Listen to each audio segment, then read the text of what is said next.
Good morning, afternoon, everyone. Let me start with a question. What does it mean to be free? Is it the absence of rules, the ability to choose, or something deeper? And how does creativity fit into this? Today, I want to explore how freedom and creativity are not just abstract ideas. They are the very essence of what it means to live authentically in our culture. The burden of freedom. Jean-Paul Sartre once said, "We are condemned to be free." At first, this sounds contradictory. How can freedom be a condemnation? But think about it.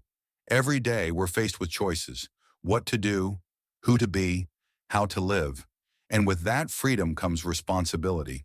The responsibility to define ourselves, to create meaning in a world that doesn't hand it to us. For many of us, this weight feels overwhelming. We conform to societal expectations: go to school, get a job, follow the rules. We trade our freedom for security, our creativity for approval. But deep down, something feels missing. We feel like we're living someone else's life, not our own. Creativity as rebellion. This is where creativity comes in. Creativity isn't just about art or music. It's about how we choose to live. It's the act of bringing something new into the world, something that reflects who we truly are. Albert Camus, in The Myth of Sisyphus, talks about the absurdity of life, the idea that we search for meaning in a world that doesn't provide it. But instead of despairing, Camus suggests we revolt, we create. Think about it. Every time we paint, write, dance, or even solve a problem in a unique way, we're rebelling against the absurd. We're saying, this is who I am. This is what I have to offer. Creativity becomes our way of claiming freedom, of asserting our existence in a world that often tries to silence us. The school of authenticity.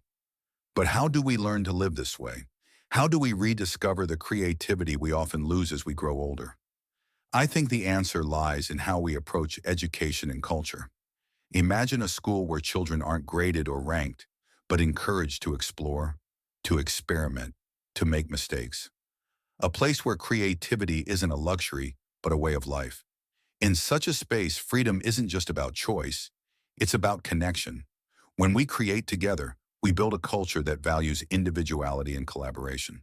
We learn that our unique perspectives matter, that our voices can shape the world around us. The struggle to create. Of course, this isn't easy. Society often dismisses creativity as impractical or frivolous. We hear voices, sometimes our own, saying, "Art won't pay your bills. What's the point?" And it's true. Choosing to live authentically, to create freely, is a struggle. It requires courage to face the absurd, to keep going even when the world doesn't seem to care. But here's the thing. The struggle itself is meaningful. Every time we pick up a pen, a brush, or an instrument, we're choosing to live authentically. We're choosing freedom over fear, creativity over conformity. The ripple effect.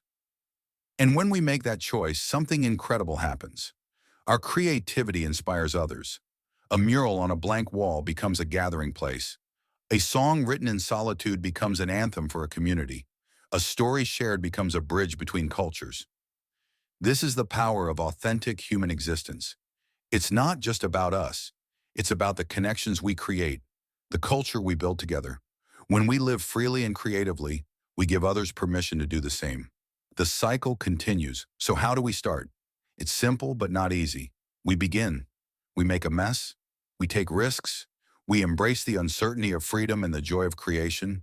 And as we do, we remind ourselves that to create is to live authentically. In the words of Sartre, existence precedes essence. We are not born with a predetermined purpose. We create it. Through our choices, our actions, and our creativity, we define who we are and what our culture can become.